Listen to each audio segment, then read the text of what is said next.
I am the king and will not be. I am the king and will not be. King and will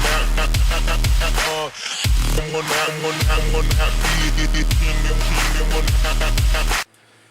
Hey, what is up guys, Epic Pokemon TCG here, and today guys I've got a deck list for you. But before we get into the video guys, as always, these IRL deck profiles, the list will be in the description below, so you can go check the list out right now. And this is going to be a budget style Garchomp list, but it is very changeable. You guys can do a lot of different things with this list. You can take out stuff, add in stuff, and kind of make it suited more towards your playstyle. I tried to make this deck very changeable, like most changeable as possible, so we're going to go ahead and get into it. So we're going to start off with, of course, the main attacker, Garchomp. It is a Stage 2. That is an attack called Turbo Assault. Attach an energy card from your discard pile to one of your Pokemon. So this is really cool. You can actually grab Strong Energy and attach it to your Pokemon. And it's actually a very good way to soften up Pokemon. And if you got a lot of stuff out on the field, you can do a lot of damage with it. And the next attack is called Bite Off, and it's a defending Pokemon, is a Pokemon EX. This attack does 60 more damage, so you have the possibility of one-shotting EX Pokemon if you have all the proper tools attached to it and everything. And I'll kind of get into the tool selection and the damage modifiers here in a little bit. But we are actually going to be playing a 4-2-4 line of Garchomp. So we're going to go ahead and take a look at Gible, because Gible actually has a little cool attack here. It's called Never Enough. Discard a card from your hand if you do draw 2 cards. So this is a very good way to go ahead and get some fighting energy into the discard pile, or get something in the discard pile that you can use later on in the game. And then you get like an additional draw. And then I think Gabite has Sand Tomb. Pretty much what it does is just your opponent's defending Pokemon can't retreat. So pretty much what you're going to try to do is get Garchomp out as quick as possible. Now, I've been kind of monkeying around with the Pokemon line here because I'm trying to find the best suitable attacker for Garchomp. I want to try to avoid EXs in this deck. I had an original list that had like double Lucario and all kinds of stuff in here, so I'm kind of monkeying around trying to figure out what just kind of makes me more comfortable. But for the draw engine, and yes, you can take a couple of these out. Maybe like you could take out like 3 of them, put in like 3 Shaman or 2 Shaman, and then take the other 2 spots and do whatever you want with it. But for the sake of the budget here, we are going to use Octillery. Octillery has Abyssal Hand, which is basically you just draw until you have 5 cards in your hand. And while you have this on the bench, you can pretty much what I like about this list actually is you can just play down a lot of stuff in your hand, and then just kind of keep drawing stuff every turn and getting out your Garchomp line. So, Octillery is a pretty cool card in here. Of course, if you definitely want to, you can take this out and put in Shaman. And then here is something else I'm also experimenting with. I actually put in 1 Hawlucha. I'm very tempted to put in another one, just because Flying Press is such a good attack. And Hawlucha is one of the best fighting attackers that just hands down. But the problem with the other list I had is really, if I want to get something that was pretty fast and was like all basics, then I had a big problem with it. But I think for the most part, like the Hawlucha in here is pretty good, and you can power it up, of course, with what's it called? Turbo Assault. Yeah, Turbo Assault. So that's pretty cool. But 1 Hawlucha. And then we have 1 Miltank. I really like having Miltank in Stage 2 decks just because it's such a handy attacker. And of course, if you do have a Garchomp on here and you attack with it, you're going to be doing 80 damage. You're going to be softening up Pokemon. So that's actually pretty cool. And then we're going to finish it up with a Dedenne. Now, Dedenne actually serves multiple purposes in this deck. One of which being entrainment. If you actually start with Dedenne, you could actually entrainment for like 2 Gibles, a Gible and a Remoraid or something like that. And then it has Energy Short. This is very good against Yveltal EX or any Pokemon that might be weak to Electric. So, pretty cool. Dedenne serves multiple purposes here. Now, of course, with these final 3 spots, along with these lines right here, you can definitely change these out and kind of do whatever you want for the most part. And if you want to adjust the Garchomp line, then you definitely can. This list can be built multiple ways, but like I said, I just kind of want to make a budget, straight to the point, kind of, easily changey, like changey. I said changey, but you know what? We're going to keep going with it. I just made a new word. Alright, so that's going to be the Pokemon line. Now, this is really something I did on purpose, was make the supporter line absolutely nuts so you guys can do something with it. So we're going to play 4 Sycamore and 4 Korrina. Now, I feel like you need at least 3 Korrina in this deck, and I'm going to show you guys why. Let's say you've had a Gible on the field for a whole turn. well, you can actually Korrina for a Garchomp and a rare candy. Now, if you guys check the list down below, I do run 4 rare candy in here. I want to try to get Garchomp out as consistent and as fast as I possibly can. So this is really good. I do love the 4 Korrina in here. It just makes things so much easier. And the fact that I run a lot of ball cards, a lot of searching cards, just makes it really easy. And the Korrina really helps getting the Octillery out as fast as possible as well. So pretty cool. But I really like the 4 Sycamore, 4 Korrina in here. That is just, I love it. Now, next up here is a couple supporters that I've been kind of changing in and out.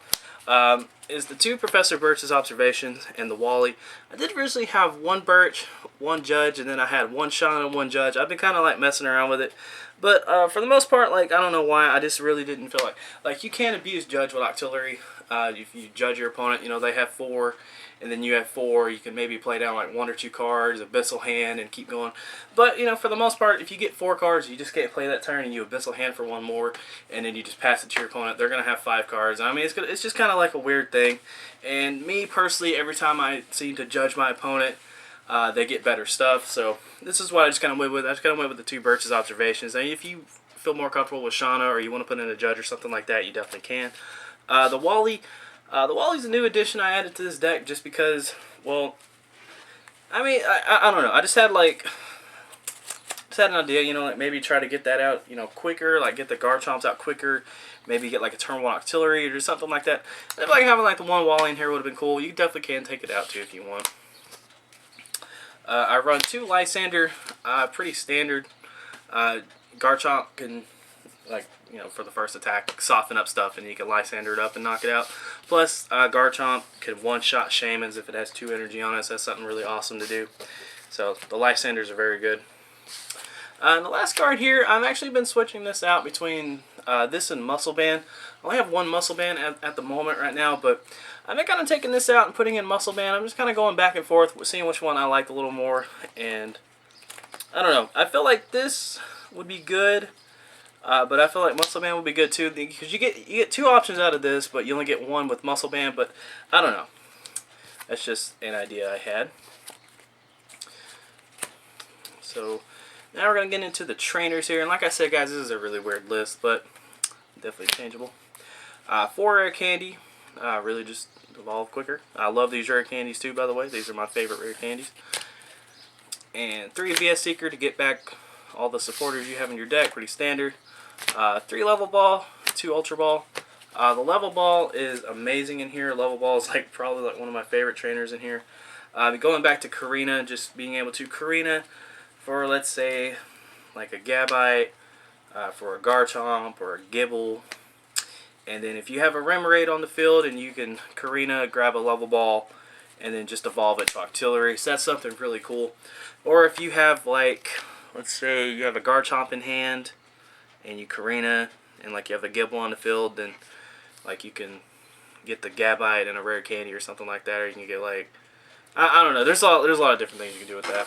I think I just gave like the wrong example there, but whatever. We're gonna keep going. You guys know what the hell I'm trying to say. Next up, Focus Sash. Focus Sash is amazing in this deck too, just because it takes 2 energy to power up Garchomp, and you can actually Turbo Assault, get an energy on one of your bench Pokemon. They attack it, you lose that, and then you can attach here, or you can just do the first attack again and knock out a Pokemon and get another energy.